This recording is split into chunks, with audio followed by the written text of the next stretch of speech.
నమస్తే welcome to prime time debate. Vijayasai Reddy పార్టీకి good bye చెప్పటం ఇప్పుడు రాజకీయ వర్గాల్లో హాట్ టాపిక్ గా మారింది. మరి జగన్మోహన్ రెడ్డికి ఆత్మగా ఉంటూ ఆయన ఆర్థిక నేరాల్లో ఏటూగా పేరు తెచ్చుకున్నటువంటి విజయసాయి రెడ్డి ఇలా అర్థాంతరంగా పార్టీని వేయడంపై అందరూ కూడా ఆశ్చర్యపోతున్న పరిస్థితి. దీనికి ఆయన వ్యక్తిగత కారణాలు చెప్తూనే ఇక జగన్మోహన్ రెడ్డికి ఇన్ఫార్మ్ చేసే ఈ నిర్ణయం తీసుకున్నాను అని చెప్పి ఈరోజు ఆయన రాజ్యసభ సభ్యత్వానికి రాజీనామా చేసిన టైంలో ప్రెస్ మీట్ పెట్టిన నేపథ్యంలో ఈ విధంగా ఆయన స్పందించారు. ఇక ముఖ్యంగా మరి అసలు ఇక నుంచి వ్యవసాయం చేసుకుంటాను అంటున్న విజయసాయి రెడ్డి మాటల వెనుక ఏమైనా వ్యూహం ఉండే అవకాశం ఉందా? మరి అసలే పార్టీకి డ్యామేజ్ జరుగుతున్న టైంలో ఇప్పుడు విజయసాయి రెడ్డి రాజీనామా ఆ పార్టీని మరింత అగాధంలోకి తోసే నేపథ్యంలో ఆయన రాజీనామాకు మరి జగన్మోహన్ రెడ్డి అంగీకరించారా? ఇలా చాలా విషయాలైతే అంతర్గతంగా డౌట్స్ గానే మిగిలిపోతూ ఉన్నాయి. సో వాటన్నిటిని కూడా నివృత్తి చేసుకునే ప్రయత్నం ఈ రోజు డిబేట్ లో చేద్దాం. మనతో పాటు డిబేట్ లో పార్టిసిపేట్ చేసేందుకు స్టూడియోలో ఉన్నారు సీనియర్ జర్నలిస్ట్ సత్యమూర్తి గారు, అలాగే మరో senior journalist doctor Durga Vadlamani గారు. నమస్కారం సార్. నమస్కారం మేడం. సార్ సత్యమూర్తి గారు, మీరు చెప్పండి, అసలు ఎవరు కూడా ఊహించలేదు, అర్ధాంతరంగా ఆయన ఒక ట్వీట్ పెట్టాం, నేను ఇలా రాజకీయాలకే గుడ్ బై చెప్తున్నాను అని చెప్పేసి. అలాగే మార్నింగ్ రాజ్యసభ సభ్యత్వానికి కూడా రాజీనామా చేశారు, ప్రెస్ మీట్ పెట్టి చెప్పారు. సో దీంట్లో ఆయన కొన్ని విషయాలు వెల్లడించారు. వివేకానంద రెడ్డి హత్య గురించి మాట్లాడటం కావచ్చు, మరొకటి ఇదేదైతే కాకినాడ పోర్ట్ అంశం ఉందో దాన్ని కూడా నా పిల్లలపై ప్రమాణంగా నాకు ఏ పాపం తెలియదు, అసలు అతను ఎవరో కూడా నాకు తెలియదు అని చెప్పి ఆయన మాట్లాడటం జరుగుతుంది. అండ్ నిన్నటి ట్వీట్లో కూడా ఇటు జగన్మోహన్ రెడ్డి గారిని కూడా ఆయన ఎక్కడ కించపరిచినట్టు మాట్లాడలేదు, అలాగే చంద్రబాబు గారిని పవన్ కళ్యాణ్ గారిని కూడా గౌరవిస్తూనే ఆయన మాట్లాడారు. ఏంటి సార్ అసలు ఇంత సడన్ డెసిషన్ ఆయన ఎందుకు తీసుకున్నారంటారు? దీని వెనక ఏమైనా పొలిటికల్ వ్యూహం ఉండే అవకాశం ఉంటుందంటారా? మీరేం చెప్తారు? ఆయన రాజకీయ వ్యూహం అయ్యే ఉంటుంది, కానీ ఒక దొంగ చార్టెడ్ అకౌంటెంట్కి రాజకీయ వ్యూహాలు ఏముంటాయి? అదేమీ లేదు. ఇక్కడ ఏంటి అంటే, మీరు అడిగిన క్వశ్చన్కి సమాధానం చెప్పడానికి ముందు నేను ఒక విషయం విజయసాయి రెడ్డికి ఒక చిన్న సలహా ఇవ్వదలుచుకున్నా. నీకు బాగా పొగరుంది, విపరీతమైన అహంకారం ఉంది. ఇంతకాలం నువ్వు నీ దగ్గరున్న ఆస్తులు చూసుకొని నీ దగ్గరున్న అధికారం చూసుకొని నీకు జగన్మోహన్ రెడ్డి అండ ఉందన్న ఒక అహంకారంతో ఎదుటివాడిని చాలా నీచంగా మాట్లాడటం ఒక ప్రవృత్తిగా పెట్టుకున్నావు. ఇప్పుడు నేను రాజకీయాల నుంచి విరమిస్తాను, వ్యవసాయం చేసుకుంటాను, నువ్వు ఏదన్నా చేసుకో కానీ నువ్వు ఇప్పుడు నేను రాజకీయాల నుంచి రిటైర్ అవుతున్నానని ప్రకటించావు కాబట్టి రిటైర్ అయిన వ్యక్తి ఎట్లా ఉండాలో ఏదన్నా పుస్తకాలు ఉంటే చదువుకొని తెలుసుకో. లేకపోతే నేను ఒక చిన్న చిట్కా చెప్తాను, అది పాటించు. నీ పొగరు తగ్గించుకో, నువ్వు పక్క వ్యక్తితో మాట్లాడే విధానం మార్చుకో. ఇందాక ప్రెస్ కాన్ఫరెన్స్లో నేను బాగా గమనిస్తూ ఉన్నాను, జర్నలిస్టులని చూపించి జర్నలిస్టులని అత్యంత చులకన భావంతో మాట్లాడాడు ఈ రోజుకి ఈ విజయసాయి రెడ్డి. మీరు ప్రస్తావించినట్టు వివేకానంద రెడ్డి మర్డర్ కేసు గురించి అక్కడ మర్డర్ జరిగి మనిషి కత్తి గొడ్డలి వేటుతోటి అక్కడ మనిషి పడుంటే నువ్వు ఎట్ట చెప్పావా, నువ్వు గుండెపోటుతో మరణించాడని ఎట్ట చెప్పావా అని అడిగాడు రిపోర్టరు. తప్పేంటి? ఆ రిపోర్టర్కి నువ్వు బాధ్యతతోటి సమాధానం చెప్పాలి. ఏం చెప్తున్నావు నువ్వు నీ పొగరు ఇంకా దిగలేదు, ఇంకా దిగుతుంది, ఇంకా పొగరు దిగాలి. నీకు పొగరుతోటి సమాధానం చెప్తావా? ఒక జర్నలిస్ట్ అడిగితే నువ్వు పోలీసులు ఇంట్రాగేషన్ చేసినట్టు చేయకూడదు, నువ్వు ఒక రిపోర్టర్ లాగా అడుగు అంటావా? రిపోర్టర్ కాబట్టి అడుగుతున్నాడు, పోలీసులు అయితే అట్లా అడగరు. తెలుసుకో విజయసాయి రెడ్డి, నీకు ఇంకా అనుభవం రాలేదు. వచ్చి ఉంటుందిలే, అప్పుడు ఆ చెంచల్గూడ జైల్లో వచ్చి ఉంటుంది, కానీ మర్చిపోయి ఉంటాడు, చాలా కాలం అయింది కదా. ఒక జర్నలిస్ట్ని పట్టుకొని నువ్వు క్వశ్చన్ అడగటం నేర్చుకో, నువ్వు సమాధానం చెప్పడం నేర్చుకో ఫస్ట్. విజయసాయి రెడ్డి, నువ్వు రిటైర్ అయ్యావు, చక్కగా రిటైర్ అవుతున్నానని ప్రకటించావు, వ్యవసాయం చేసుకో, మళ్ళీ దొంగ కంపెనీలు పెట్టించుకో, నువ్వు ఏదైనా చేసుకో, కానీ సాటి మనిషిని గౌరవించటం నేర్చుకో. అది నీ తెల్ల జుట్టుకు హుందాతనాన్ని ఇస్తుంది.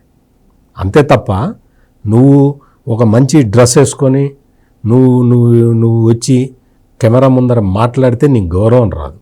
నువ్వు మాట్లాడే విధానం, నువ్వు ఎట్లా చెప్పాలి, పక్క వ్యక్తికి ఏ విధంగా కమ్యూనికేట్ చేయాలి అనే విధానాలు నేర్చుకుంటే నువ్వు వ్యవసాయం చేసినా కానీ ఏదైనా ఒక ఫలం వస్తుంది. లేకపోతే నువ్వు వ్యవసాయం చేస్తే ఆ ఎద్దులు కూడా నిన్ను కుమ్మి చంపుతాయి. మనుషులు మాట్లాడటం నేర్చుకోవాలి. ఇక్కడ విజయసాయిరెడ్డి ఎందుకు రిజైన్ చేశాడు? జగన్కి చెప్పి చేశాడా? అదేమన్నా ప్రైమ్ మినిస్టర్ పోస్టా? ఈ జగన్కి చెప్పడానికి, జగన్ యాక్సెప్ట్ చేయడానికి వాళ్ళకి ఆర్థిక లావాదేవీల్లో తేడాలు వచ్చినాయి. ఆ డబ్బులన్నీ తీసి ఆ డబ్బులన్నీ లెక్క చూసి తీసుకొచ్చి రిటర్న్ కట్టమని చెప్పాడు. ఈయన కట్టేశాడు కదా మొత్తం. కాకినాడ పోర్టుకి సంబంధించినవన్నీ కట్టేశారు, అంత సెటిల్ చేశారు. ఇంకా ఇక్కడే ఉంటే ఇంకా నష్టం మనకు ఆర్థికంగానే బయటపడ్డాడు. సింపుల్. ఇది ఇందులో పెద్ద రాజకీయ ఈక్వేషన్ ఏముంది? విజయసాయిరెడ్డి అన్న పెద్ద రాజకీయ నాయకుడా? అసలు రాజకీయాలు అంటే తెలుసా? సూట్ కేసు కంపెనీలు పెట్టడం, సూట్ కేసు కంపెనీల ద్వారా గవర్నమెంట్ ఒక జీవో ఇస్తుందా? అంటే వాళ్ళ నాన్న, జగన్ వాళ్ళ నాన్న అధికారంలో ఉన్నాక ఒక జీవో ఇస్తుందా? ఆ జీవో ఇవ్వగానే ఆ కంపెనీ ఏదైతే బెనిఫిషియరీ కంపెనీ ఉందో ఆ కంపెనీ డబ్బులు వేస్తుందా? ఆ డబ్బులు అటు ఇటు తిరిగి మారిషస్ అన్నీ తిరిగి మళ్ళీ జగన్ కంపెనీల్లోకి వస్తాయా? ఈ ఆర్కిటెక్చర్ అంతా చేసింది విజయసాయిరెడ్డి. ఇప్పుడు రాజకీయాల గురించి మీరు అంటున్నారు కాబట్టి ఆయన రాజకీయాల్లోకి వచ్చిన కొత్తలో ఇలా లేవంట. ఇప్పుడు రాజకీయాలన్నీ మారిపోయాయి. ఇప్పుడు రాజకీయాలకు నేను తగను, అంటే నేను అబద్ధాలు చెప్పలేను, అందుకే నేను రాజకీయాల నుంచి వెళ్ళిపోవాలనుకుంటున్నానని ఆయన అంటున్నారు. పైగా ఇంకొకటి, అదే మీరు చెప్పిందే, ఆయన అబద్ధాలు చెప్పే అలవాటు లేదుట. నువ్వు చెప్పేవన్నీ అబద్ధాలే. ఇక్కడ వివేకానందరెడ్డి మర్డర్ కేసులో రిపోర్టర్ అడిగింది ఏంటి అంటే అబద్ధాలు చెప్పనన్నాడు కాబట్టి మళ్ళీ ఇంకొకసారి గుర్తు చేస్తున్నా, అబద్ధాలు చెప్పట. వివేకానందరెడ్డి మర్డర్ జరగంగానే ఈయనకిట ఒక రిపోర్టర్ ఫోన్ చేశాట. ఆ రిపోర్టర్ ఎవరు చెప్పగలుగుతావా? ఒక కడపలో సాక్షి రిపోర్టర్ అవుతున్నాడు, అతను ఫోన్ చేశాడు. ఆ రిపోర్టర్ పేరు నువ్వు ఎందుకు చెప్పలేదు విజయసాయిరెడ్డి? కడప సాక్షి రిపోర్టర్ పేరు ఈరోజు మార్నింగ్ నువ్వు ప్రెస్ కాన్ఫరెన్స్లో ఎందుకు చెప్పలేదు? Point number 1. అబద్ధాలు చెప్పనంటున్నాడు కదా. ఈయనట అవినాష్ రెడ్డికి ఫోన్ చేశాట. అవినాష్ రెడ్డి ఎవరికో ఫోన్ ఇచ్చాట. ఆ వ్యక్తి ఎవరు? గుండెపోటుతో వివేకానందరెడ్డి చనిపోయాడు అని నీకు చెప్పిన ఆ వ్యక్తి ఎవరు? అబద్ధం కాదు. నువ్వు ఫోన్ చేసింది ఎవరికి? అవినాష్ రెడ్డికి ఫోన్ చేసావు. అవినాష్ రెడ్డి ఫోన్ ఇంకొకళ్ళకి ఇస్తే మీరెవరండి అని అడగవా? ఆడేం చేస్తే నువ్వు చెప్పేస్తావా? పచ్చి అబద్ధాలు, నోరు తెరిస్తే పచ్చి అబద్ధాలు మాట్లాడే నువ్వు నాకు అబద్ధాలు ఆడటం రాదు అంటాడు. అబద్ధాలు ఆడటం రాకపోతేనే ఇన్ని దొంగ వ్యవహారాలు నడిపావా? ఇంకొకటి, మీరు అడిగిన క్వశ్చన్కి రాజకీయాలు నేను వచ్చే ముందర ఇటు లేవు, నువ్వు వచ్చే ముందర చాలా పవిత్రంగా ఉండేవి రాజకీయాలు. నువ్వు నీ బాస్ జగన్ వచ్చే నాటికి రాజకీయాలు చాలా పవిత్రంగా ఉండేవి. అటువంటి పవిత్రమైన రాజకీయాల్లో మీ ఇద్దరు విష బిందువుల్లాగా వచ్చారు. సర్వనాశనం చేసి రాజకీయ వ్యవస్థ మొత్తాన్ని సర్వనాశనం చేసి ఫ్యాక్షన్ సంస్కృతిని తీసుకొచ్చి రాజకీయాల్లో ప్రవేశపెట్టిన వ్యక్తులు మీ ఇద్దరు. విజయసాయిరెడ్డి భారతీయ జనతా పార్టీ రాష్ట్ర శాఖ అధ్యక్షురాలు దగ్గుబాటి పురంధేశ్వరి మీద పెట్టిన ట్వీట్లు ఒక్కటి చూస్తే అవి మొత్తం దగ్గుబాటి పురంధేశ్వరి మీద పెట్టిన ట్వీట్లు మొత్తాన్ని ఒక బుక్ లాగా పబ్లిష్ చేస్తే ఈ వ్యక్తి అసలు ఎటువంటి పక్క వ్యక్తుల మీద వ్యక్తిత్వ హననానికి ఏ విధంగా పాల్పడతాడనేది చాలా సుస్పష్టంగా అర్థమవుతుంది. మహిళ మీద అంటే నేను ఎగ్జాంపుల్ పురంధేశ్వరి ఎగ్జాంపుల్ ఎందుకు చెప్తున్నానంటే మహిళని కించపరచడంలో ముందు వరుసలో ఉండే ఈ విజయసాయిరెడ్డి ఈ రోజున వచ్చి నాకు అబద్ధాలు ఆడటం రాదు అని చెప్తాడేంటి? ఈయన వచ్చే ముందర రాజకీయాలు చాలా చాలా పవిత్ర చాలా బాగుండేట. ఈయన వచ్చిన తర్వాత ఇప్పుడు రాజకీయాలు పాడైపోయినాయట, అందుకని వెళ్ళిపోతున్నట్ట. పచ్చి అబద్ధాలు, నోరు తెరిస్తే అబద్ధాలు చెప్తున్నావు. నువ్వు రిటైర్ అయితే ఉంది, ఇంకేదన్నా అయితే ఉంది. నీకు నీ అహంకారం తగ్గలేదు. నీ నీ నీ యొక్క నువ్వు ఎవరైనా నువ్వు చార్టెడ్ అకౌంటెంట్ కదా, ఆ చార్టెడ్ అకౌంటెంట్స్ అసోసియేషన్ వాళ్ళు నువ్వు పనికిరావు పో అతలు పో అని చెప్పి చెదిరించుకున్నారు నేను. ఇంకా నువ్వు వచ్చి నీతులు చెబుతావేంటి? మార్కెట్లోకి వచ్చి నీతులు చెబుతావు నువ్వు. చార్టెడ్ అకౌంటెంట్ల అసోసియేషను చిచి అసలు ఇతను దొంగ చార్టెడ్ అకౌంటెంట్ అండి, ఇతను పనికిరాడు. ఇప్పుడు మాకు జర్నలిస్టుల సంఘాలు ఉంటాయి కదా, ఆ జర్నలిస్టు సంఘాలు అన్నీ కలిసి నన్ను జర్నలిస్ట్గా బహిష్కరించినాయి అనుకో, నేను ఎంత సిగ్గుపడాలి? వచ్చి ఎక్స్ప్లెనేషన్ ఇచ్చుకోవాలి. అయ్యా నేనేం తప్పు చేయలేదు, నేను ఇంక ఈ పోనీ మీరు నన్ను తప్పు అని భావిస్తే నేను క్షమాపణ చెప్తాను అని మళ్ళీ మా జర్నలిస్ట్ సంఘాల్లో నేను చేరాలి. అట్లా చేసావా నువ్వు? నీ చార్టెడ్ అకౌంటెంట్ల అసోసియేషన్ నిన్ను తీసి ఇచ్చి రోతలు పడేసింది. చిచిచి ఇటువంటి దొంగ లెక్కలు రాసేవాళ్ళు మా దాంట్లో ఉంటే మాకు చెడ్డ పేరు వస్తుందని తీసేశారు. నువ్వు వచ్చి నేను అబద్ధాలు చెప్పనండి అంటావా? ఈ ప్రవర్తన అంటే చంద్రబాబు నాయుడిని కూడా, అసలు చంద్రబాబు నాయుడిని ఇతన్ని చూసుకొని ఈ వైసీపీ సోషల్ మీడియా అంతా విచ్చలవిడిగా ప్రవర్తించింది. వైసీపీ సోషల్ మీడియా మొత్తాన్ని అప్పుడు మొత్తం విజయసాయిరెడ్డి చేతుల్లోనే ఉండేది. రాజకీయాల్లో బూతుల సంస్కృతిని ప్రవేశపెట్టిన వ్యక్తి ఈ విజయసాయిరెడ్డి. Right madam. ఇప్పుడు విజయసాయిరెడ్డి రాజకీయాలకు గుడ్ బై చెప్పడం ఏదైతే ఉందో దీనిపై చాలా ఊహాగానాలు వినిపిస్తున్నాయి. ఒకటి ఆయన కేసులకు భయపడి వెళ్ళిపోతున్నారని కావచ్చు, ఇంకోటి ఆస్తులను కాపాడుకునేందుకు అంటున్నారు, లేదు అంటే నెక్స్ట్ రాబోయే ఎలక్షన్స్ వరకు ఇలానే ఉండి ఆ ఎలక్షన్స్లో ఆయన బీజేపీ తరఫు నుంచి పోటీ చేస్తారని చెప్పి ఇలా చాలా రకాల వార్తలు అయితే వస్తున్నాయి. సో ఆయన అయితే మరి ఇలాంటి కేసులకు నేను భయపడనని చెప్పారు. అఫ్కోర్స్ అయి ఉండొచ్చు, ఎందుకంటే ఆయన గతంలో కూడా సిబిఐ ఈడీ కేసులు ఎదుర్కొన్నారు, జైలుకి వెళ్ళి వచ్చిన సందర్భాలు కూడా మనం చూసాము.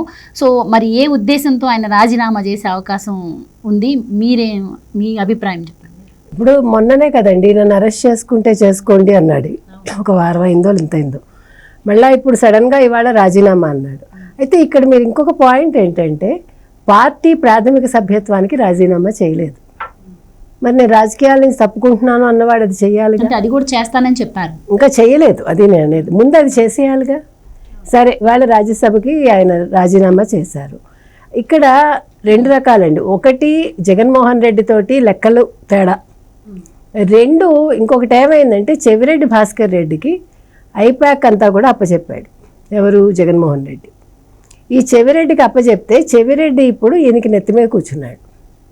అదొక పాయింట్ ఉంది. ఎందుకంటే ఈ ఐపాక్ మొన్నటి వరకు అంటే ఐపాక్ ఏం చేసినా కూడా జగన్మోహన్ రెడ్డి సలహాలు సూచనల ప్రకారమే చేస్తుంది. అలాగే ఐపాక్ ఏం చెప్పినా జగన్మోహన్ రెడ్డి తూచా తప్పకుండా పాటిస్తాడు. ఎప్పటి నుంచి మీకు తెలుసు, 2019 నుంచి మొన్న 2024 కూడా ఆయన పాటించాడు అవన్నీ కూడా లెక్కలు. ఇంకొకటి ఏమైందంటే మొన్న ఈ చెవిరెడ్డిది ఎప్పుడైతే జరిగిందో ఐపాక్ ఆయనకి ఇవ్వడం, ఆయన వచ్చి ఆయన జులుం ప్రదర్శించడం చేశాక ఈ విజయసాయిరెడ్డి జగన్మోహన్ రెడ్డితో మాట్లాడాడు. నన్ను అంటే ఏటూగా ఉన్నవాడు ఈరోజు పార్టీలో ఏ రకంగానూ లేకుండా ఉన్నాను నేను, ఇలా చెవిరెడ్డి ఇలా చేస్తున్నాడు అంటే అది చెవిరెడ్డి మాట అంటే నేను చెప్పేది వింటే విను, లేకపోతే నువ్వు పార్టీ నుంచి వెళ్ళిపోని జగన్మోహన్ రెడ్డి అన్నాడని, నీ మొహం నాకు చూపించకు అన్నాడని ఒకటి.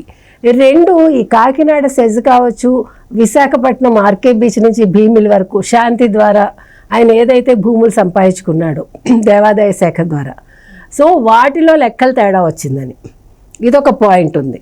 సో ఇవన్నీ కాకుండా మీరు చెప్పినట్టుగా ఇప్పుడు ఈ కేసులు కావచ్చు, లేదు ఇప్పుడు రేపొద్దున అన్ని వరుసగా వస్తాయి కదా. ఇప్పుడు అల్లుడు అరబిందో వాళ్ళు వెనక్కి ఇచ్చేసారు కదా, కేవీ రావుతో ఒప్పందం చేసుకుని. అది ఎందుకు ఇచ్చేశారు? మొన్న అమిత్ షా రావడం, చంద్రబాబుతో భేటీ అవ్వడం, పవన్ కళ్యాణ్తో భేటీ అవ్వడం, ఆ విందు జరిగాక బీజేపీ ఇతని మీద నజర్ పెట్టిందని. ఇప్పుడు మీరు అన్నట్టుగా బీజేపీ తోటి రేపొద్దున ఫ్యూచర్లో మనం యాక్చువల్గా ఎప్పుడు చెప్పాం, మనం ఇది ఎలక్షన్స్ అవుతూనే విజయసాయి రెడ్డి అంటకాగుతున్నాడు బీజేపీ తోటి, ఆయన మారిపోవచ్చు పార్టీ అని మనం చెప్పాం. సో దానికి అనుగుణంగానే ఈరోజు ఆయన ఇవాళ రాజ్యసభ సీటుకి రాజీనామా చేయడం, నెమ్మదిగా ఈయన వ్యవసాయం అంటున్నాడు కానీ ఎటువంటి వ్యవసాయం చేస్తాడు అనేది ఒక సందేహం మనకి. ఎందుకంటే రాజకీయాలు అనేది ఇప్పుడు ఇందాక ఆయన చెప్పినట్టుగా అతనికి అపనంగా వచ్చింది రాజ్యసభ సభ్యత్వం అనేది. 40 ఏళ్ళు ఆయన వీళ్ళతో అంటకాగాడు, రాజశేఖర్ రెడ్డితో కావచ్చు, లేకపోతే మన జగన్మోహన్ రెడ్డితో కావచ్చు, మొత్తం వాళ్ళ కుటుంబంతో. ఈ అంటకాగాక ఈ డొల్ల కంపెనీలన్నీ పెట్టించింది ఆయనే కదా జగన్మోహన్ రెడ్డితోటి. మొత్తం ఏది చేసినా అతనే చేశాడు. దానికి కృతజ్ఞతగా వాళ్ళు రాజ్యసభ సభ్యత్వం ఇచ్చారు అతనికి. యాక్చువల్గా ఒక వార్డ్ మెంబర్గా కూడా చేయలేదు ఆయనకి అసలు రాజకీయాలంటే తెలియదు, రాజకీయ కష్టం అంటే ఏంటో తెలియదు. ఇంకా ఆ రకంగా చూసుకుంటే కొద్ది గొప్ప జగన్మోహన్ రెడ్డే బెటర్ ఆ విషయంలో. కాబట్టి ఇవాళ ఈయన చేశాడు ఇదంతా అంటే ఇందులో డెఫినెట్గా ఒక కుట్రకోణం అయితే ఉంటుంది. ఇప్పుడు ఏది ఆశించకుండా ఏది ఎదురు చూడకుండా విజయసాయిరెడ్డి అయితే చెయ్యడు. అందులో అది సీఏ బుర్ర కాబట్టి ఆయన ప్రతిదీ లెక్కలు చూసుకుంటాడు. ఏది చేస్తే ఎంత మనకు వస్తుంది, ఏది చేస్తే మనకు వచ్చే లాభం ఏంటి, నష్టం ఏంటి అని. కాబట్టి ఇవాళ విజయసాయిరెడ్డి చేసిన ఈ రాజ్యసభ రాజీనామా ఏదైతే ఉందో దీన్ని మన ఆషామాషిగా అయితే తీసుకోక్కర్లేదు. డెఫినెట్గా అది జగన్మోహన్ రెడ్డితో గొడవలైనా కావచ్చు, లేదు మీరు చెప్పినట్టుగా బీజేపీ తోటి మళ్ళా ఫర్దర్గా వెళ్ళడం కోసమైనా కావచ్చు. అందుకనే చాలా ఆచితూచి ఆయన ఏమన్నాడు, చంద్రబాబు తోటి నాకు ఏ విభేదాలు లేవు, పవన్ కళ్యాణ్ నాకు మంచి స్నేహితుడు అన్నాడు. అంటే రేపొద్దున కూటమిలోకి ఎంటర్ అయితే, అంటే బీజేపీ ఒకవేళ తీసుకుంటే, ఇక్కడ మనం బీజేపీని కూడా తక్కువ అంచనా వేయటానికి లేదు. ఎందుకంటే మీరు గతంలో గమనిస్తే కనుకైతే ఎవరి మీద అయితే కేసులు ఉన్నాయో, ఎవరి మీద అయితే ఆర్థిక నేరాలు ఉన్నాయో వాళ్ళందరూ కూడా బీజేపీలో ఉన్నారు. కాబట్టి అవకాశం ఉండొచ్చు, మనం ఏం చెప్పలేం. ఇప్పుడు రాజకీయాల్లో ఏది మన ఇది జరగదు ఇది జరుగుతుందని చెప్పలేం. ఖచ్చితంగా తెలుగుదేశంలో అయితే ఆయన చేరలేడు, ఖచ్చితంగా జనసేనలో అయితే చేరలేడు. ఇందాక వారు చెప్పినట్టుగా మహిళలను కించపరచడంలో నెంబర్ 1 విజయసాయిరెడ్డి. కాబట్టి ఎటొచ్చి ఎటుపోయినా కూడా ఆయన బీజేపీలోకి వెళ్ళే అవకాశం ఉంది. కాబట్టి రేపు పొద్దున రాజకీయాలు మరి ఏ రకంగా నిలుపుతాడు, నిజంగా రాజకీయ అస్త్ర సన్యాసం చేశాడా అనేది మనం వేచి చూడాలి. రైట్ సార్, ఇక్కడ విజయసాయిరెడ్డి గారు ఇంకొక మాట అంటున్నారు, నేను కేసుల నుంచి తప్పించుకోవడం కోసం రాజకీయాలకు దూరంగా వెళ్తున్నాను అంటున్నారు. రాజకీయాలకు దూరంగా వెళ్తే నేను ఇంకా బలహీనుని అవుతాను కదా, అసలు దీనికి కేసులకి సంబంధం ఏముంది, కేసులదే ఉంటుంది కదా, అలా ఉండదు పరిస్థితి అని చెప్పి ఆయన చెప్తున్నారు. అండ్ ఇంకొకటి, ఎందుకు రాజీనామా చేశారు అంటే ఇటు రాష్ట్రానికి ఇటు పార్టీకి నేను న్యాయం చేయలేకపోతున్నా, నాకంటే శక్తి సామర్థ్యాలు ఉన్న వాళ్ళు వస్తే న్యాయం జరుగుతుంది అని ఆయన మాట్లాడుతున్నారు. సో వీటన్నిటిని బేరీజ్ వేసుకుంటే, అంటే ఇక్కడ మొన్న ఈ మధ్య వరకు చూసాం కేవీ రావు పోర్టు, కాకినాడ పోర్టు అంశం గురించి ఏవైతే షేర్స్ ఉన్నాయో అవి తిరిగి ఇచ్చిన నేపథ్యంలో దీని వెనుక ఏదో లాబియింగ్ జరిగింది అని చెప్పి కూడా ఇప్పుడు ఈ రాజీనామా తర్వాత చాలామందికి ఒక డౌట్ వస్తున్న పరిస్థితి. నిజంగానే ఇప్పుడు నేను ఈ సీట్ వదిలేస్తే అది కూటమికి వెళ్తుందని తెలిసే వదిలేస్తున్నా అని కూడా ఆయన చెప్తున్నారు. సో ఇప్పుడు నేను చెప్పినట్టు దీని వెనకంతా ఏమైనా లాబియింగ్ జరిగి ఉండే అవకాశం ఉంటుందంటారా, దానికోసమే ఈయన రాజీనామా చేశారంటారా, మీరేమంటారు? ఇప్పుడు విజయసాయిరెడ్డి ఖచ్చితంగా రాజకీయ కారణాలతో అయితే ఈ రాజీనామా చేయలేదు. రాజకీయ కారణాలతో అయితే అతను రాజీనామా చేయాల్సిన అవసరం లేదు. రాజకీయ కారణాలు అంటే ఏంటి, జగన్మోహన్ రెడ్డికి A1 అయితే ఈయన A2గా ఉన్నాడు కాబట్టి ఎట్టి పరిస్థితుల్లో జగన్మోహన్ రెడ్డిని ఈయన వదిలిపెట్టలేడు, ఆయన వదిలిపెట్టలేడు. పార్టీ పరంగా ఇంతకన్నా ఎక్కువ అవమానాలు జరిగినాయి. విజయసాయిరెడ్డిని సోషల్ మీడియా నుంచి తీసి అవతల పడేసి సజ్జల రామకృష్ణారెడ్డి కొడుకు ఇచ్చారు, సజ్జల భార్గవ రెడ్డికి. తర్వాత ఉత్తరాంధ్ర ఇన్ఛార్జిగా ఉంటే తీసి అవతల పడేసి వైవి సుబ్బారెడ్డికి ఇచ్చారు. అంతకన్నా అవమానాలేం కాదు. మొత్తం పార్టీలో అన్నీ తానై నడిపిన విజయసాయిరెడ్డి మొన్న ఎన్నికల్లో ఒక్కడికి కూడా అసెంబ్లీ టికెట్ ఇప్పించలేకపోయాడు. ఆయనకే దిక్కు లేకుండా అయిపోయింది. నువ్వు వెళ్ళి నెల్లూరులో పోటీ చేయంటే పోటీ చేశాడు, ఘోరంగా ఓడిపోయాడు. ఇక్కడ రాజకీయ కారణాలతోటి, అంటే ఏదో జగన్మోహన్ రెడ్డి అవమానం చేస్తే ఆయన వచ్చి రాజీనామా చేశాడు అనుకోవటానికి వీల్లేదు. ఎందుకు అంటే ఈయనకి ఇప్పటికే చాలాసార్లు అవమానం జరిగింది, ఆయన ఇంకా అక్కడే ఉన్నాడు. ఇప్పుడు ప్రత్యేకంగా కొత్తగా అవమానం జరగటం అనేది ఏమీ లేదు, ఏమీ ఉండదు. అందుకని రాజకీయ కారణాలతోటి, లేకపోతే అతనితోటి పడలేదు ఇతనితోటి పడలేదు అంటే ఇతనితోటి పడటమే ఉంది, అది పెద్ద సమస్య కాదు. ఎవరన్నా అన్నా కానీ ఇట్లా దులుపుకొని వెళ్ళిపోయే టైపు. అందుకని అటువంటి అవమానాలు అవి విజయసాయిరెడ్డికి కౌంట్లోకి రావు.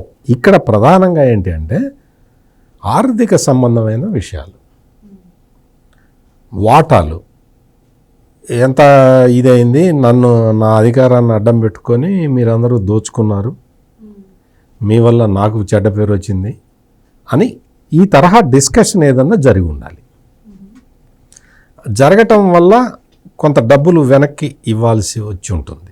ఈ కొంత డబ్బులు వెనక్కి ఇవ్వాల్సిన పరిస్థితులు వచ్చిన తర్వాత నేను ఒక్కనేనా బలానా వాళ్ళు సంపాదించుకున్నారని ఈయనమని చెప్పుంటాడు.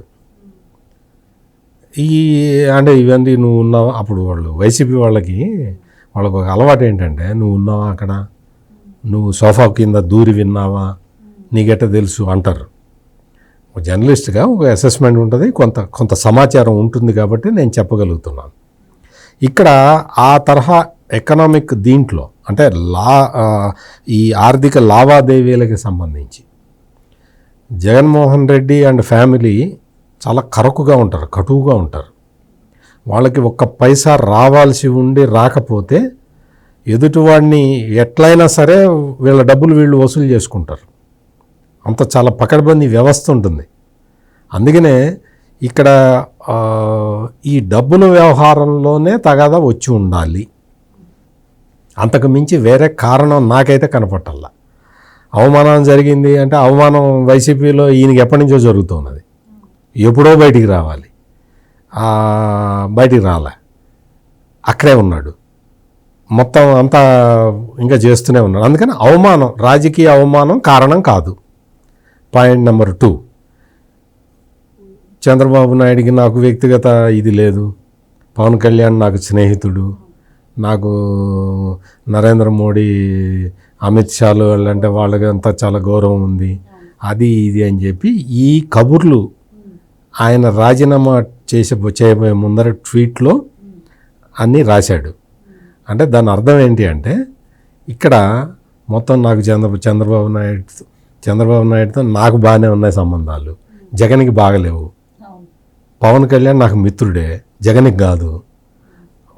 అమిత్ షాను, ప్రధాని నరేంద్ర మోడీ వీళ్ళందరూ నాతో బాగానే ఉంటారు, జగన్తో బాగుండరు అని ఇట్లా జగన్ మీద బురద చల్లి బయటికి పోయాడు.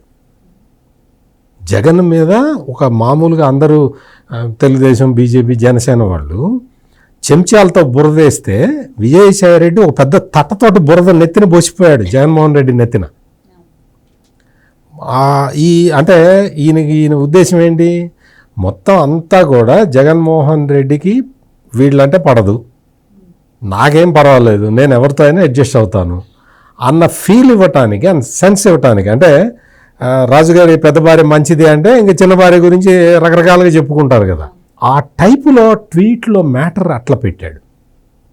ఆ మ్యాటర్ చదివిన తర్వాత విజయసాయి రెడ్డి అనే వ్యక్తి ఎంత కుట్రపూరితంగా వ్యవహరిస్తాడో అర్థమవుతుంది.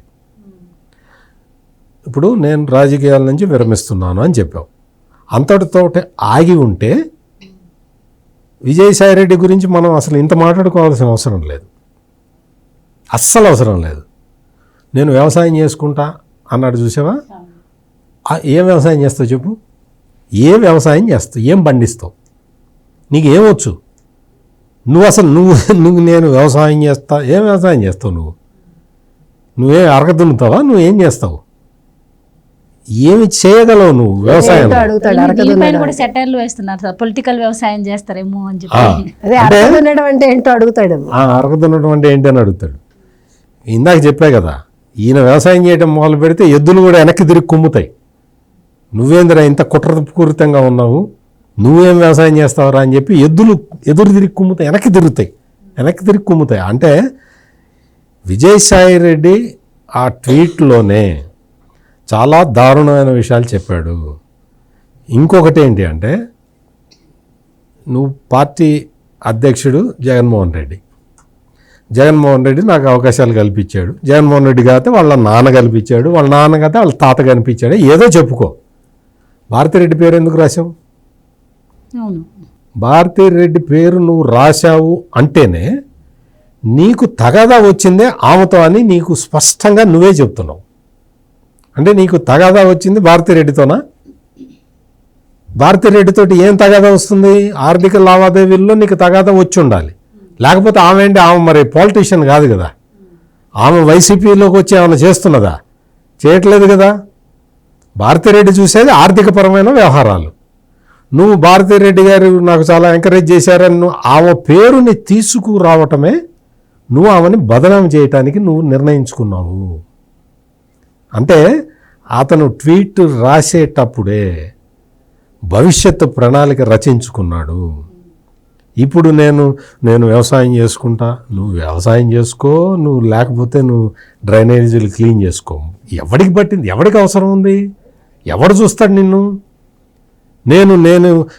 నువ్వు వచ్చి అందరినీ అమ్మనాభూతులు తిడుతున్నావు కాబట్టి నీ గురించి అందరూ ఆలోచించారు. ఏంటి ఇటువంటి మనిషి, ఆ పెద్ద మనిషిలాగా కనపడుతుంటాడు కదా, బుద్ధి పెద్దగా ఉండాలి కదా అని నీ గురించి చాలామంది ఆలోచించారు తప్ప నువ్వేదో మహానాయకుడివి, నువ్వేదో జన నాయకుడివి, నువ్వు ఒక ప్రజానాయకుడివి అని నీ గురించి ఎప్పుడు ఆలోచించలేదు విజయసాయిరెడ్డి. నువ్వు అసలు అటువంటి భ్రమంలో ఉండమాక. నువ్వు అసలు నాయకుడివే కాదు, నువ్వు అసలు బేసిక్ రాజకీయ నాయకుడివి కూడా కాదు. బేసిక్ లక్షణాలు కూడా నీకు లేవు. నువ్వు మొత్తం ఇవన్నీ కుట్రలు, కుళ్ళు, కుట్ర, కుతంత్రం 3 కేసుతోటి బతికిన వ్యక్తి ఈ విజయసాయిరెడ్డి. ఇప్పుడు బయటికి వెళ్ళిపోతే ఇప్పుడు జగన్మోహన్ రెడ్డికి నేను చెప్పి వచ్చాను అంటూ నువ్వు చెప్పావో లేదో మాకెందుకయ్యా, నువ్వు ఆయన ఒప్పుకున్నాడో లేదో మాకెందుకు, నువ్వు వెళ్ళిపోతున్నావు. జగన్మోహన్ రెడ్డి ఎన్నికల్లో ఓడిపోయి 11 సీట్లు వచ్చినప్పుడు ఆంధ్రప్రదేశ్ ప్రజలు ఎంత సంతోషపడ్డారో, ఈ విజయసాయిరెడ్డి నేను రాజకీయాల నుంచి మానేస్తున్నాను అన్నప్పుడు కూడా ఆంధ్రప్రదేశ్ ప్రజలు అంతకన్నా రెట్టింపు సంతోషం వ్యక్తం చేశారు. ఇటువంటి చీడపురుగులు చంద్రబాబు నాయుడు మొదటి నుంచి అదే చెబుతున్నాడు, వీళ్ళు రాజకీయ నాయకులు కాదయా, వీళ్ళు అసలు పాలిటిక్స్కి పనికిరారు, రాజకీయాలకి పనికిరాని వీళ్ళందరినీ ఆంధ్రప్రదేశ్ ప్రజలు వదిలించుకోండి అని ఆయన చెప్తూ ఉన్నాడు. వీళ్ళు పాలిటీషియన్లు కాదు, వీళ్ళు ఫ్రాక్షన్ లీడర్లు, ధన అహంకారంతో సాటి మానవుణ్ణి నీచంగా చూసే అత్యంత అల్పమైన మనసు గల వ్యక్తులు వీళ్ళు. అందుకని ఈ విజయసాయిరెడ్డి రాజీనామా చేసిన తర్వాత అందరూ ఏమనుకుంటున్నారంటే మీరందరూ కూడా ఇది సంచలనం కాదు, అందరూ ఆనందంగా చూస్తున్నారు. It is not sensation, everybody feeling happy, this fellow gone అని చాలామంది ఆంధ్రప్రదేశ్లో ఉన్న ప్రతి ఒక్కడు, రాజకీయాలు తెలియని, రాజకీయాలతో సంబంధం లేని వ్యక్తులు కూడా విజయసాయిరెడ్డి రాజకీయాల నుంచి వెళ్ళిపోయాడంటే అమ్మాయ పేడ వదిలింది అనుకుంటున్నారు. అంతే తప్ప ఇదేదో సంచలనాత్మక వార్త కానే కాదు. విజయసాయిరెడ్డి పోవటం మీద ఆంధ్రప్రదేశ్ ప్రజలు ఆనందంగా ఉన్నారు, చాలా సంతోషం వ్యక్తం చేస్తున్నారు. నిన్నటి నుంచి అంటే జగన్మోహన్ రెడ్డి వెళ్ళిపోయినప్పటి నుంచి ఎంత ఆనందంగా ఉన్నారో అంతకి త్రిపుల్ ఆనందంలో ఆంధ్రప్రదేశ్ ప్రజలు ఉన్నారు. రైట్ సార్ అన్నట్టు అన్నిటినీ ఆయన హింటిస్తున్నట్టు కనిపిస్తుంది. ఆ ట్వీట్ సారాంశం కావచ్చు, ఈరోజు పెట్టిన ప్రెస్ మీట్లో కూడా ఎన్నోసార్లు నన్ను అప్రూవర్గా మారమని చెప్పారు, కానీ నేను ఎప్పుడు మారలేదు అని చెప్పారు. అంటే ఇంక ఫ్యూచర్లో ఆయన మారే అవకాశం ఉందా అనుకుంటున్నారు. అండ్ ఇప్పటికే పార్టీ నుంచి కూడా చాలామంది సీనియర్లు వెళ్ళిపోతున్నారు, పార్టీ క్లోజ్ అంటున్నా కూడా ఎక్కడో ఒకంత 11 సీట్లు వచ్చాయి కాబట్టి సరే అని. ఇప్పుడు ఈ విజయసాయిరెడ్డి వెళ్ళిపోవడంతో అసలు ఇంకా పార్టీ క్లోజ్ అయిపోతుంది అని చెప్పి ఇంకా జగన్మోహన్ రెడ్డి గారు కూడా లండన్ నుంచి వచ్చే అవకాశం లేదు అని చెప్పి కూడా ఇప్పుడు పొలిటికల్ సర్కిల్స్లో వినిపిస్తున్న వార్తలు. సో మరి ఇప్పుడు జగన్మోహన్ రెడ్డి గారు ఉన్నా లేకున్నా విజయసాయిరెడ్డి అయితే మరి గుడ్ బై చెప్పేశారు కాబట్టి ఆయన మీద ఉన్న కేసులన్నీ మాఫీ అయ్యే అవకాశం ఉంటుందా, అంటే కేసుల తీవ్రత తగ్గే అవకాశం ఉంటుందంటారా, ఆ ఛాన్స్ ఏముండదంటారా? ఇప్పుడు మీరు 3 ప్రశ్నలు కలిపి వేశారు. ఒకటి, అసలు పార్టీ ఉంటుందా ఉండదా మనుగడ, అది ప్రశ్నార్థకమే. ఎందుకంటే జగన్కి ఇప్పుడు పార్టీ ఉందని అనుకోవట్లేదు ఆయన, అందుకే లండన్లో ప్రశాంతంగా ఉన్నాడు కదా. ఆయన లేదనుకున్నాడు కాబట్టి హ్యాపీగా వెళ్ళాడు, ఉందనుకుంటే ఇక్కడే ఉండేవాడు. బికాజ్ ఒక పార్టీ ఓడిపోయాక ఏం చేయాలి, ఒక లీడరు, ఒక నాయకుడు ఏం చేస్తాడంటే ప్రజల్లోకి వెళ్తాడు.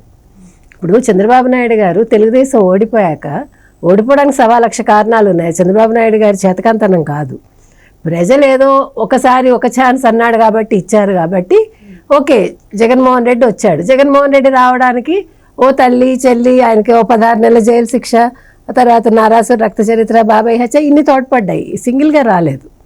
ఇప్పుడు నేనేదో మడమ తెప్పను మాట తప్పను నేను అందుకే వచ్చాను అనుకుంటే అది భ్రమ ఆయనకి. కాబట్టి జగన్మోహన్ రెడ్డి రావడం అనేది ఒక చారిత్రక తప్పిదం. అది పక్కకు పెడితే ఒక పార్టీ ఓడిపోయాక ప్రజల్లోకి వెళ్ళగలగాలి. ఎవరిలాగా? చంద్రబాబు నాయుడు లాగా వెళ్ళగలిగాడా? ఇప్పటికి 7 నెలలు అయింది, ఇదిగో అదిగో అంటాడు. ఇంకేముంది, డిసెంబర్ అన్నాడు, జనవరి 3వ వారం అన్నాడు. మీరందరూ నియోజకవర్గాల్లో ప్రతి వాళ్ళు ప్రజల్లోకి వెళ్ళండి, మీరు లేకపోతే ధర్నాలు చేయండి, మీరు లేకపోతే వీళ్ళు చేసిన తప్పులు ఎత్తి చూపించండి, వీళ్ళు సంక్షేమ పథకాలు ఇవ్వలేదని చెప్పండి. ఎవడు ముందుకు వచ్చాడు? ఒక్క వైసీపీ వాడు వచ్చాడు ముందుకి? ఎలా వస్తాడు? ఏ మొహం పెట్టుకుని వస్తాడు? అక్కడ జరుగుతాయి కాబట్టి వాళ్ళు వెళ్తే చెప్పులతో కొడతారు మన జనాలని వాళ్ళు వెళ్ళటలే. పోనీ నిజంగా నువ్వు నాయకుడు అయితే నువ్వేం చేయాలి? నేను ముందుండి నడిపిస్తాను, మీరు రండి అంటాడు. ఏమైనా చేస్తున్నాడా? కాబట్టి జగన్మోహన్ రెడ్డికి క్లియర్ కట్గా తెలుసు నా పార్టీ పని అయిపోయిందని. తర్వాత మీరు పెద్దిరెడ్డి ఆల్రెడీ బీజేపీ తోటి మంత్రాలు జరుపుతున్నాడని తెలుసు. బొత్స జనసేన ట్రై చేశాడు, అవ్వలేదు, రేపో మాపో బీజేపీలోకి వెళ్తాడు. సరే, మన పేర్ని నాని గారు మన కేసులో ఇరుక్కున్నారు. కొడాలి నాని గారు గుట్కా తాగితే ఎక్కడున్నాడో మనకు తెలియదు తింటూ. ఇకపోతే వల్లభనేని వంశీ అసలు మాయమైపోయాడు.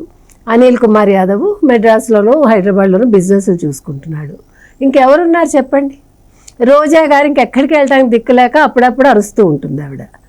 అంటే మనం నిజంగా అసలు సజ్జలు ఏమైపోయాడో ఎవరికీ తెలియదు. కాబట్టి అసలు పార్టీ ఎక్కడుంది? మీరు ఇంకా పార్టీ ఉంటుందా ఏమిటి? ఉంటే కదా అక్కడ. ఇప్పుడు వైసీపీ పార్టీ అనేది ఉంటే ఒకళ్ళు కాకపోతే ఒకళ్ళు బాధ్యత తీసుకుని జగన్మోహన్ రెడ్డి లేకపోయినా కూడా పార్టీ ముందుండి నడిపించేవాళ్ళు. అది లేదు కదా. ఇంకా అక్కడ ఏముంది? ఇప్పుడు విజయసాయి రెడ్డి అప్రూవర్గా మారతాడా ఏంటి? మారాడేమో ఇప్పటికే. ఇప్పుడు విజయసాయి రెడ్డి అందితే జుట్టు, అందకపోతే కాళ్ళు. నిన్నటి వరకు ఎగిరెగిరి పడ్డాడు కదా, రంకెలేసాడు కదా. రంకెలేసిన వాడు ఇవాళ ఎందుకు కొద్దిగా సాఫ్ట్గా మాట్లాడుతున్నాడు? కేసుల భయం. రెండో పక్క జగన్మోహన్ రెడ్డితో నిజంగా లోపాయకారి ఒప్పందం ఉందేమో మనకు తెలియదు. నేను వెళ్తాను, ఈ కేసులేవో ఇది చేసుకుని, నీ కేసులు కూడా ఇప్పుడు వరుసగా వస్తాయి కదా, ఇంకా రోజువారీ విచారణకు వస్తుందేమో మనకు తెలియదు. ఏమో మన అమిత్ షా మాట్లాడారు కాబట్టి నీ విషయం కూడా చూస్తానేమో, మన ఇద్దరం నాటకం ఆడదాం అన్నాడేమో, అది కూడా మనకు తెలియదు. సో ఆయన అంటే నేను నిజాలే చెప్తాను, అబద్ధాలు చెప్పను అంటాడు కదా. పాప ఇవాళ ఆయన చెప్తున్నాడు కదా, ఎవరు? విజయసాయి రెడ్డి గారు. అసలు నిజం అంటే ఏంటి విజయసాయి రెడ్డి అని అడగాలి మనం. ఎందుకంటే వైసీపీ వాళ్ళకి నిజాలు తెలుసా? అసలు నిజాలు మాట్లాడటం వచ్చా? అసలు నిజం అంటే ఏంటి మీ దృష్టిలో? అంటే అబద్ధాలని అబద్ధంగా కాకుండా నిజాలని చెప్తూ మీరు భ్రమింపచేయడం నిజమా? ఒక బాబాయ్య హత్యని మీరు ఏ రకంగా చిత్రించారు? నువ్వేమని బయటకు వచ్చి గుండెపోటని చెప్పావు? ఈయన కూడా చెప్పాడు కదా, ఈ పెద్ద మనిషి. మరి ఇప్పుడు నిజాలు చెప్పు నువ్వు. నేను ఆ రోజు పొరపాటుగా చెప్పాను, స్కల్ పగిలింది గొడ్డలతోటి, చెప్పు నువ్వు. మరి నువ్వు నిజం ఇవాళ మాట్లాడాలి. ఆ రిపోర్టర్ని నువ్వు మాట్లాడావు. ఇందాక వారు చెప్పింది కరెక్ట్, రిపోర్టర్ కాబట్టి అట్లా అడిగాడు. పోలీస్ అయితే ఈ పాటి 3rd డిగ్రీ ఉపయోగించి నిన్ను అప్పుడు అడిగే విధంగా అడిగి ఉండేవాడు. అప్పుడు నిజాలు నువ్వే కక్కుతావు. ఏది ఏవైనా విజయసాయి రెడ్డి లెక్కల తేడా వచ్చి ఆచితూచి వ్యవహరిస్తున్నాడండి. బీజేపీతోటి అంటకాగుతాడని నా డౌట్. కాబట్టి విజయసాయి రెడ్డి వాళ్ళు చెప్పిన మాటలకి రేపొద్దున చేసే పనులకి ఎక్కడ పొంతనుండదు. ఆయన ఏమీ మారడు. గుంటనక్క ఎక్కడైనా మారుతుందా? గుంటనక్కలు మారవు, వాటి బుద్ధి అలాగే ఉంటుంది. అవి సందర్భాన్ని బట్టి మారినట్టు కనిపిస్తాయి అంతే. కాబట్టి వాళ్ళు ఏం చేయాలనుకున్నారో అవి చేస్తారు. కానీ అల్టిమేట్గా ఒకరోజు గోతిలో అయితే పడతాడు, అందులో ఏం సందేహం లేదు. ఇంకొక పాయింట్ ఏంటంటే విజయసాయి రెడ్డి ఇప్పుడు రాజకీయాల నుంచి వెళ్ళిపోవటం వల్ల కేసులు వీక్ అయిపోతాయి అనుకుంటాం ఒక భ్రమ. ఎందుకంటే అట్ట వీక్ కావు. ఇప్పుడు మీకు చిన్న ఎగ్జాంపుల్, వెళ్తూ ఉంటే కారులో వెళ్తూ ఉంటే ఏదో తగిలింది, స్కూటర్ గుద్దాడు, ఆ స్కూటర్ ఇష్యూ చచ్చిపోయాడు అనుకో. లేదండి మేమిద్దరం కాంప్రమైజ్ అయిపోతామంటే కుదరదు. కేసే ఉంటుంది. కేసు అట్లాగే ఉంటుంది. లేదండి మేమిద్దరం కాంప్రమైజ్ అయ్యామండి అంటే అట్లా కుదరదు. నేరమే. అందుకని విజయసాయి రెడ్డి ఇప్పుడు నువ్వు ఎన్ని నాటకాలు ఆడినా ఈ కేసుల నుంచి అయితే తప్పించుకోలేడు, అంతవరకు అయితే గ్యారంటీ.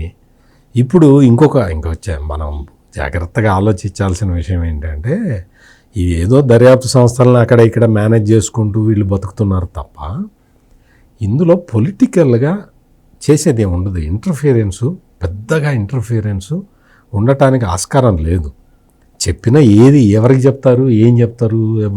సిబిఐ ఇప్పుడు ఏ కేసుని ముందరికి తీసుకెళ్ళటం లేదు, జగన్మోహన్ రెడ్డికి సంబంధించింది అని అంటూ ఉంటారు. అక్కడ వీళ్ళు ఏదో అడ్డం వేయటం, ఆ కాలు అడ్డం వేయటం, ఈ వేలు అడ్డం వేయటం, అటువంటి పనులు చేయటం వల్ల ఈ కేసులు డిలే అవుతున్నాయి తప్ప ఏదో పైనుంచి అమిత్ షా చెప్పాడు, పక్క నుంచి నరేంద్ర మోడీ చెప్పాడు అనుకోవటం అది ఉత్త భ్రమ. అదేం కాదు. విజయసాయి రెడ్డి రాజకీయాల్లో ఉన్నా లేకపోయినా చేసిన నేరాలు సమసిపోవు. ఈ నేరాలన్నీ కూడా అతి తీవ్రమైన నేరాలు, అతి భయంకరమైన నేరాలు. కాబట్టి ఇప్పుడు ఇతను రాజకీయాల నుంచి తప్పుకొని నాకు చంద్రబాబు స్నేహితుడే, పవన్ కళ్యాణ్ స్నేహితుడే, అమిత్ షా మంచోడు, అదే నరేంద్ర మోడీ నా గురువు అని నువ్వు ఎన్ని కబుర్లు చెప్పినా నీ కర్మ నిన్ను వెంటాడుతూనే ఉంటుంది. దేవుడి స్క్రిప్ట్ కరెక్ట్గా ఉంటుందండి. దేవుడి స్క్రిప్ట్ మాత్రం మారదు విజయసాయి రెడ్డి. నువ్వు కనీసం ఇప్పటికైనా నీ అహంకారాన్ని తగ్గించుకుంటే బెటర్.